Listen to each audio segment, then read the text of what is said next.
Okay, welcome to episode 39 of the Embodied Business Inspired Brain podcast.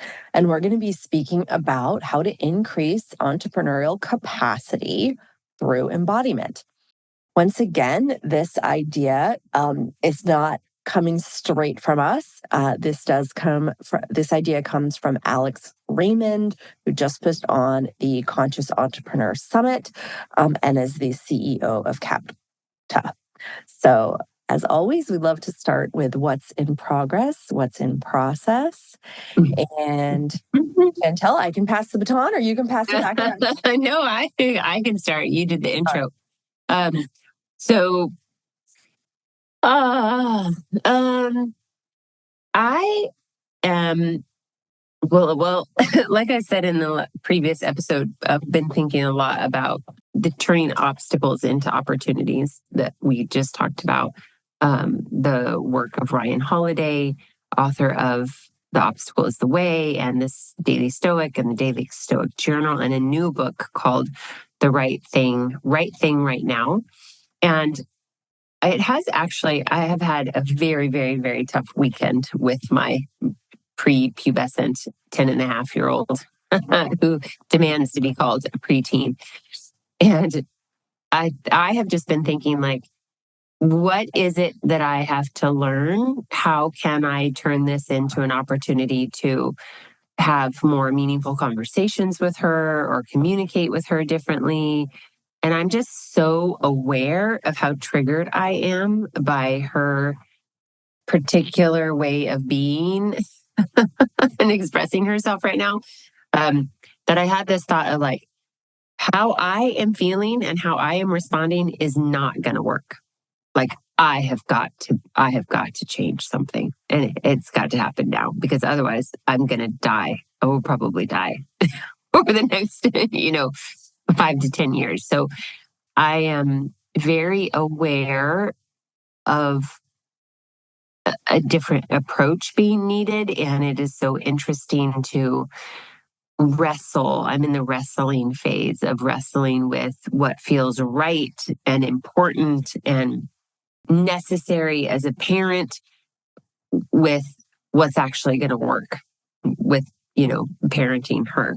And how can I, like, what is my work, to reconcile my own feelings of being triggered and what I'm triggered by, reconciling those as my work, my inner work, so that I can be in a different kind of relationship with her that is easier, if possible, and also produces just a better outcome than us not liking each other, at the end of it. So that's what's going on for me. I think that's so big of you. Yeah, my daughter, I think, is like 2.5 years younger than yours. So, or no, like 1.5. So I have lots of interesting things coming, and I can already see moments of this. And I had a pretty challenging time with my mother. So lots of thoughts around that. And I would say what's in progress and what's in process for me is just, again, being in this season of my life where summers are just a very disruptive experience because the routines are disrupted. If you have school age students or if you're in school, there's a routine to school and then that routine shifts. And I'm seeing the shift in routine like be disruptive for my family. And I think, like, for me, having the support of the nervous system work, I'm able to say, okay, there's some dysregulation here, within the individuals within my home. It's probably related to disruption in routine.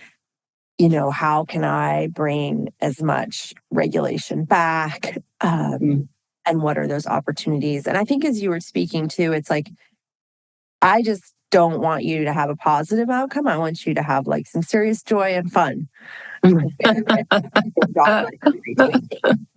And yeah, because I really, maybe it's selfish because I'm like, I want you to show me the way because I'm telling you too. Right. And I just want to find like, how can we have those moments of joy in transition, no matter what those transition is. Mm-hmm. Yeah. Well, that's a pretty good segue, I think, into let's define entrepreneurial capacity. And I'll just jump in and start. One way in which I see or I understand entrepreneurial capacity is something that we've been talking quite a bit about because we've launched this new program called the Elevated Entrepreneur. And one of the things we have become aware of, both in our own experience, but in the clients that we've been working with over many years, is that our capacity grows when we can better manage transitions. And I think about the kind of acute or minute transitions of like, standing up from my computer and going outside and then coming back to work, or putting work down with a sense of ease and clarity and closure, and going to pick up my daughter and going shoe shopping for the shoes that she demands she has to have for the dress she just bought to go to her brother's graduation, which is what I'm about to do in about an hour. And have there not be residue, right? Like no residue, like the cost is neutralized. So my capacity to flow and to transition, to be in work with all of my attention. And then when I need to stop work, I can stop work. I could be I can be my human self in relationship to a different task or a different group of people, or, whether that's my children or my partner or my friends. And I find that also lends itself to a greater capacity to hold lots of problem solving opportunities all at once. If you are an entrepreneur who is a caretaker who works out of their home primarily, my experience is I also caretake an aging parent who lives, essentially in my home on my property. And so just today, I had this experience of like my son coming in with his cap and gown and talking to me and telling me things, and my dad talking to him, and they're problem solving about something that has to happen later. But then my son is trying to problem solve with me about something that he needs from me. And then my dad is trying to talk to me and problem solving with me about something he's, mowing the lawn. And then I'm problem solving in my head about, getting Anne appropriate, timely material for the podcast. It's like that can be so overwhelming sometimes. And of course, I flow in and out of my capacity for that. When I feel strong and well rested and regulated and nourished, my capacity for that is pretty limitless.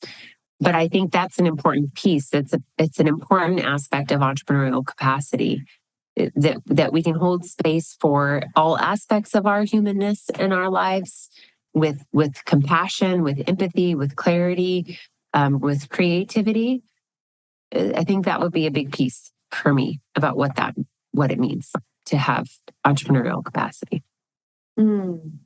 Absolutely. I mean, and I think what that does is that really connects the entrepreneurial capacity to our whole lives. Mm-hmm. Because again, if you are an entrepreneur who works out of your home and you have some sort of caretaking responsibilities, that's what you're doing. Yeah. You're problem solving all sorts of the ways in which to do that. When we were at the Conscious Entrepreneur Summit, Alex laid out 4 concepts about what entrepreneurial capacity can help you avoid. And I'm just going to name them now. One is burnout. The other is imposter syndrome.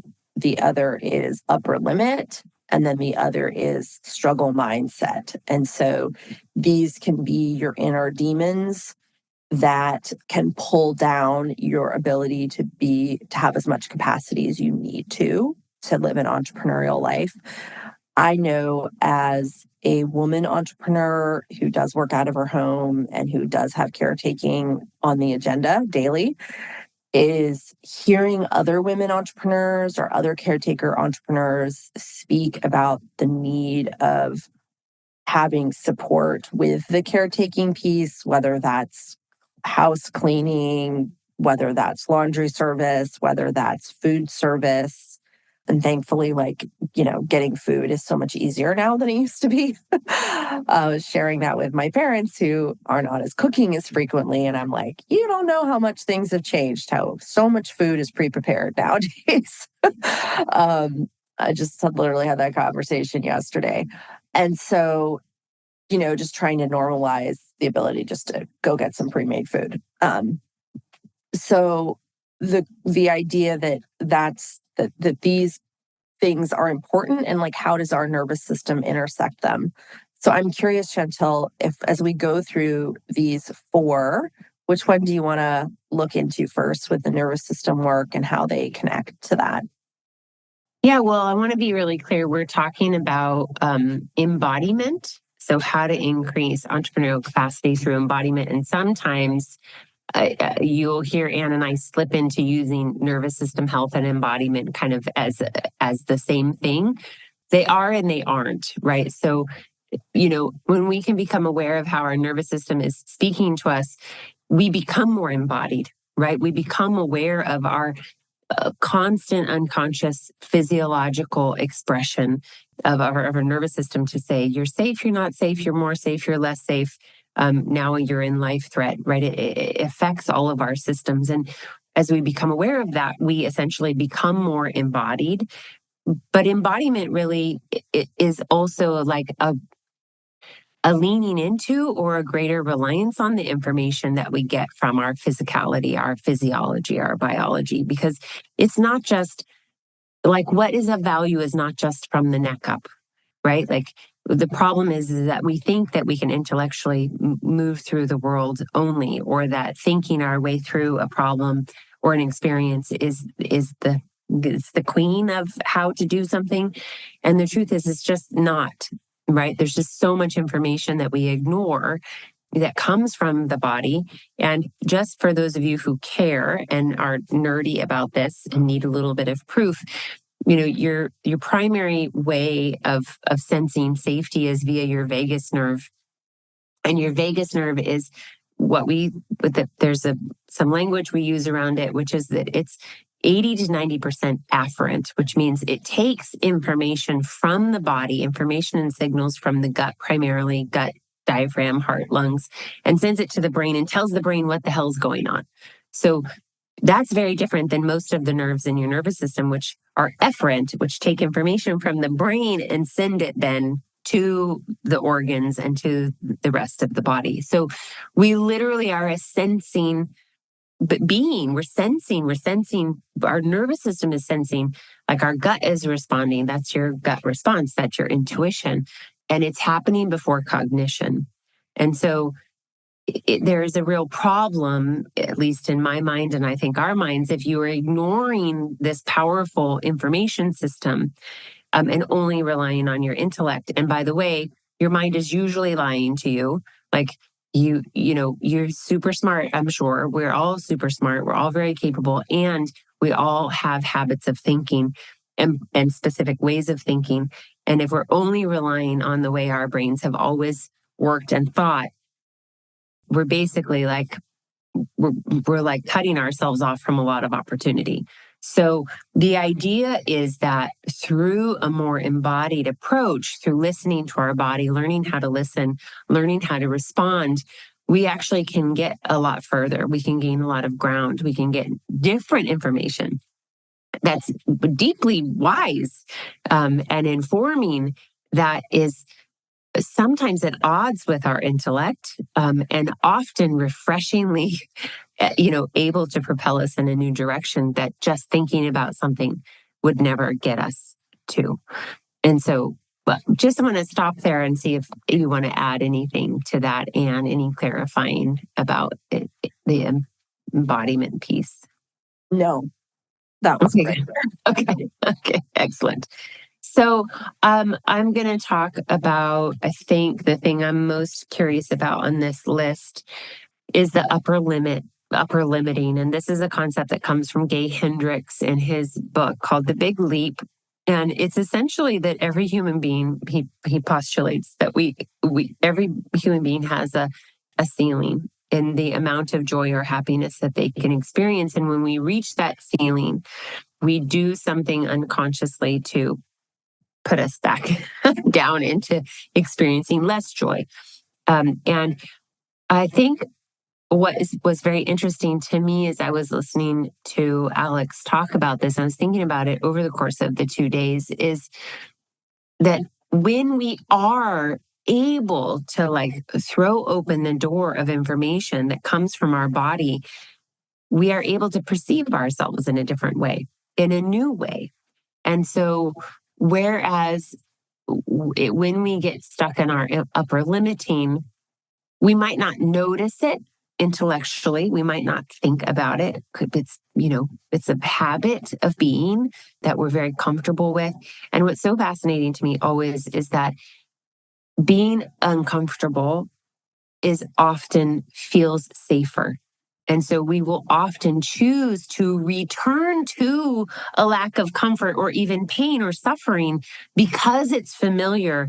And that's what makes us feel safe, which is really sadistic and really unfortunate and really true.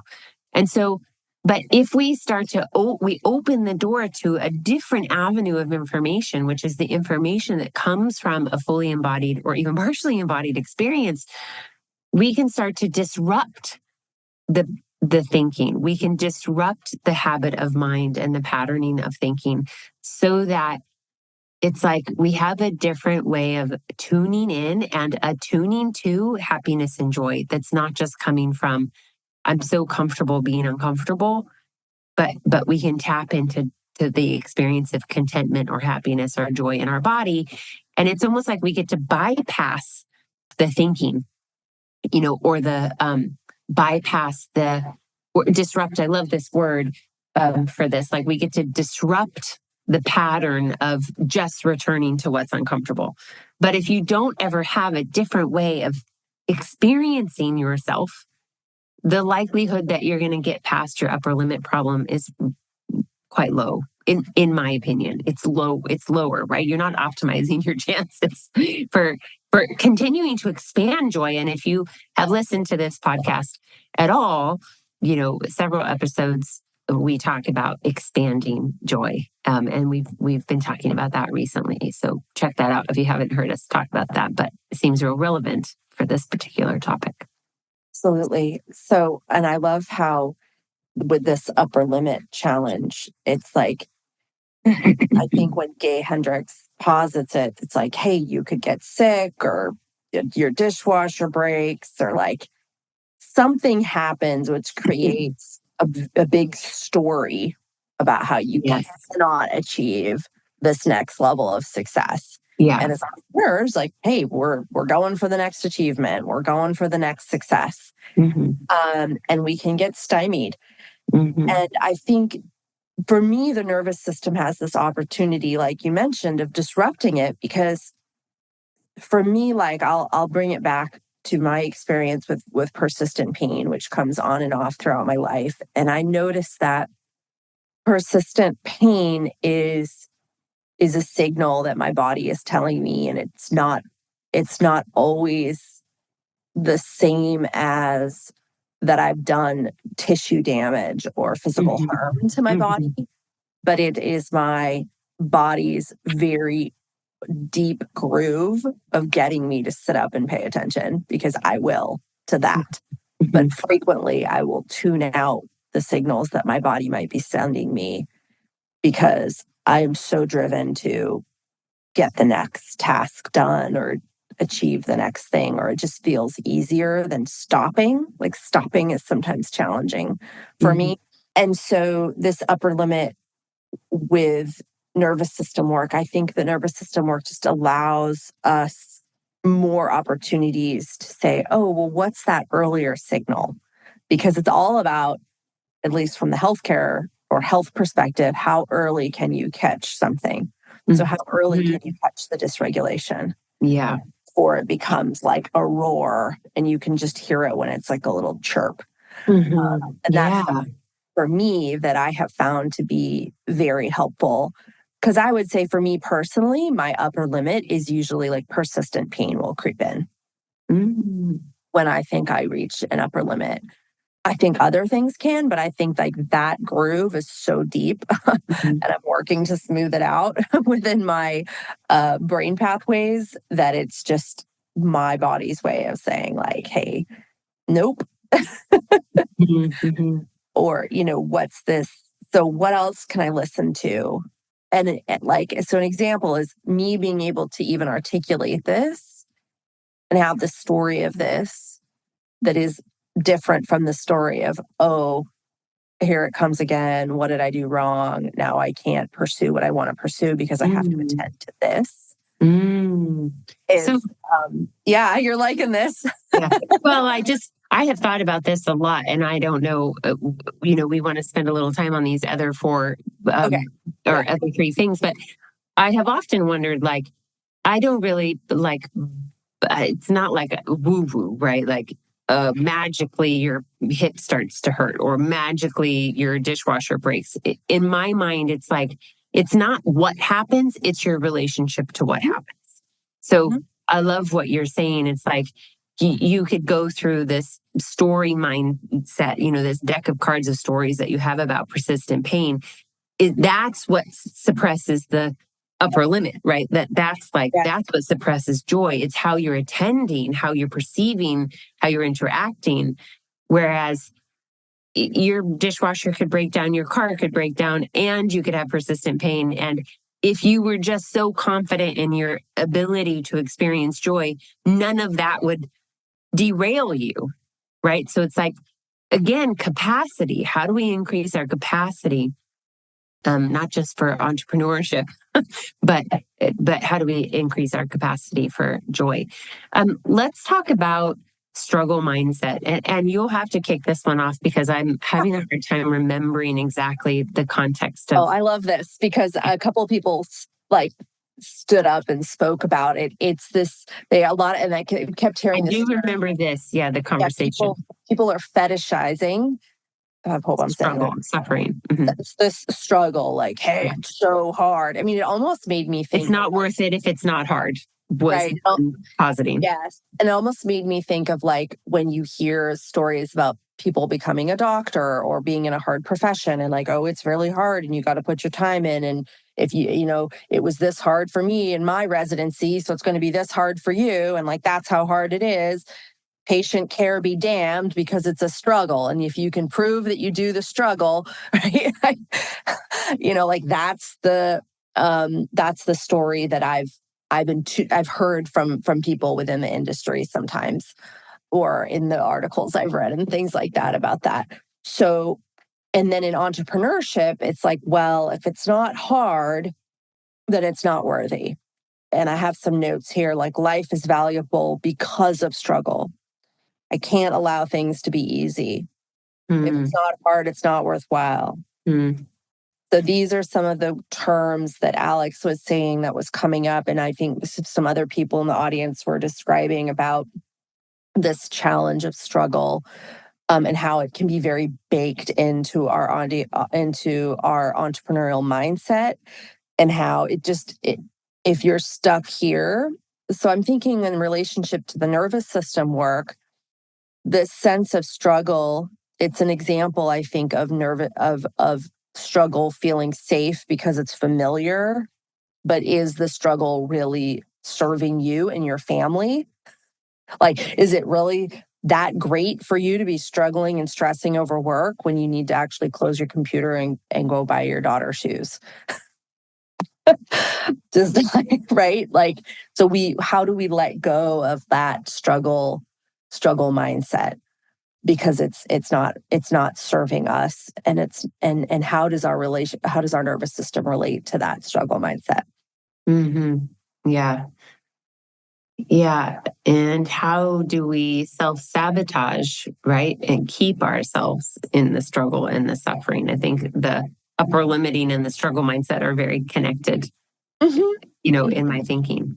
So again, I mean, similarly, and maybe the answer is the same to all of these, is like if you are gathering information from a secondary source,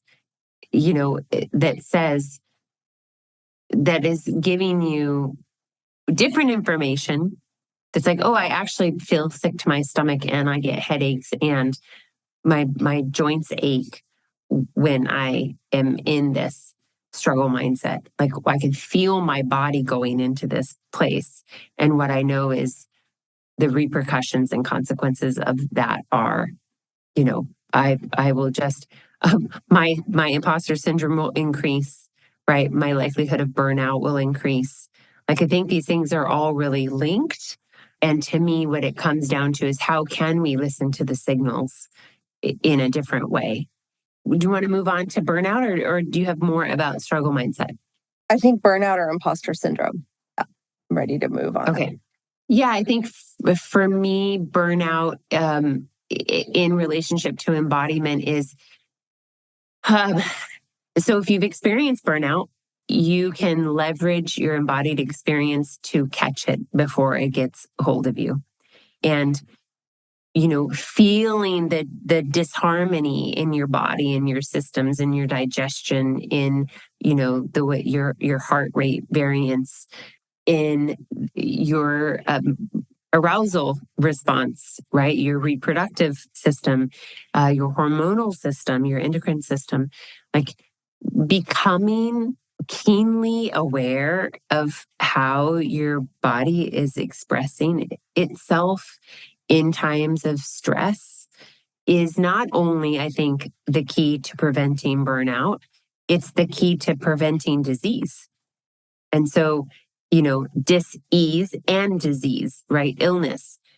So being curious, learning from the people around us, asking questions. If you haven't experienced burnout, we have a client who is like kind of been in question about this. Like, am I burnt out? Am I getting burnt out? She has not experienced this before. And so, guiding her to really tap in and to listen to, are these familiar signals? Are they unfamiliar? Are they new? Are they different? Do they take hold and stay for a long time? Are you able to, become regulated when you're feeling dysregulated? Like all of these questions tap into an intelligence in our body that give us different information and sometimes better information than if we're just trying to think our way through it. And I think that's really the key to not overworking ourselves. And we did talk a little bit in the CES about work-life balance and the fallacy of that it's not about trying to balance these two separate things, but about how we integrate them. And I think when our nervous systems are better regulated, we do have greater capacity for integration. Back to something I think I was talking about maybe in our previous episode. No, I was talking about in the beginning of this one. Just your what is entrepreneurial capacity, right? Our ability to transition and to kind of be in our work and our lives equally and simultaneously.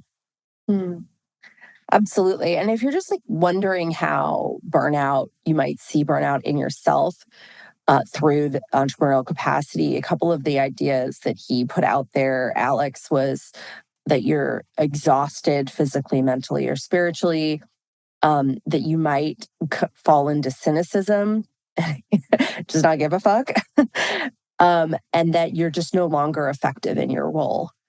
And so I have seen myself in burnout, and it's really disheartening because you know what you're capable of and you just can't rise to it. It is a sign. But how can we be at a place where or not burnt out, because I know burnt out is certainly not healthy for communities, for the people and the teams that you're leading, for the business that you're growing. I don't know if there's research connecting it to physical health, although I've seen that in like the healthcare setting. They talk about burnout within healthcare, but I don't know if I've seen a lot of burnout in health and entrepreneurship as much yet. So we'd love to hear from you if you know some research behind that. And I'm comfortable moving on to imposter syndrome if you feel good with that. Yeah, do it. Take it away.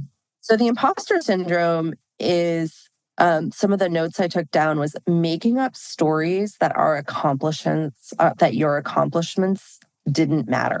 They just didn't matter. It was a one-off. It wasn't real. Mm-hmm. Yeah, it's like it was because of other things. It wasn't because of you.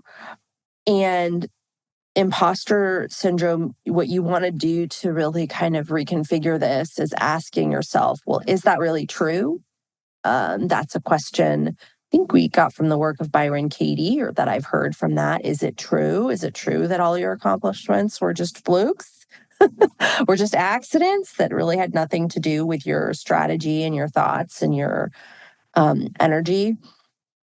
Another idea is in imposter syndrome, it just kind of stops you from being creative, and it just shrinks you. There's a sense of shrinking. And so that's really the opposite of what we think of as the upper limit, where you're expanding your energy.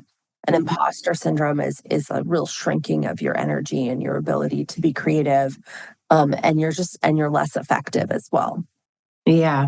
And I think in an embodied sense, the imposter syndrome, I mean, if you think of yourself as an imposter and you're walking into a room, I mean, I think like I physically imagine myself shrinking. Like, how can I just be? Well, that's a dysregulated response, right? Our vision narrows, here we block out certain frequencies. We become unable to have affect on our face. Like these things are real. Like it's not just a thinking about feeling like an imposter, but the way our body responds to the feeling of being an imposter. When I was listening to this, it occurred to me like I haven't had a lot of this in my life, and I'm not sure why. I think it's often because I just ignore other people. I don't I'm very careful or thoughtful about not getting stuck in comparison. And I know how unhealthy that is for me. But I think one remedy to imposter syndrome is when we can, and I take clients through this process all the time. It's like, can you connect into the living well of confidence in your body? What is the physical experience of confidence? I was working with a wonderful client this morning, and she was describing it as like, whereas fear and dysregulation lives in like her solar plexus, in her upper belly, upper gut, that confidence, it was a sense of like open heart, open chest, and like a liftedness up to the base of her neck. And she was like, I could experience that when I was thinking about moments of confidence in my life, that my posture changed. And all of a sudden I had this thought, I am a badass. I am capable. I am strong. And I was really like, what I coach people to do is really familiarize themselves with the experience of confidence in their body. And to me, what I have always called, back when I was doing my work early in skillful teaching, is fluid confidence. It's a source of confidence that you can tap into in any room that you're in with any group of people, because there's some truth that you know about yourself deep inside. And it's not even like you're thinking about it, it's that you can feel it. And once you can feel it, it reminds me of the Amy Cuddy work of like, power posing. Yeah, which is, it changes us cellularly, and then our feelings change, and then our thinking changes, and we can be it. We can be it by embodying it. So that's what comes up for me as like an anecdote to imposter syndrome. Yeah. Anything else, Anne, you want to add? And just to summarize some of the ways that we can think about embodiment is that felt experience of what are we attending to and acting on the signals that our body is sending to us? Because it's one thing to attend to them, but then are we acting on them? That's the next level as well. Yes. So that attending, naming, and then acting. And that may be through the nervous system work. That could be through some other means of embodiment practice that you have. And that some of the ways in which our entrepreneurial capacity can be shrunk or can be stymied, according to Alex Raymond, is burnout, imposter syndrome, struggle mindset, or the upper limit by Gay Hendricks. So we hope that this gives you something to really chew on and to think about how this connects and where are you finding this in your relationship to building your business. Yeah. And thanks again to Alex Raymond for creating the Conscious Entrepreneur Summit and to everybody who contributed and all the people who went. We definitely came home with a lot to chew on, a lot of inspiration, a lot of new thinking, and a lot of big questions.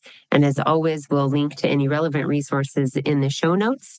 And, leave us a review. Tell us you love us. Tell us what you want to hear. Tell us what you're excited about.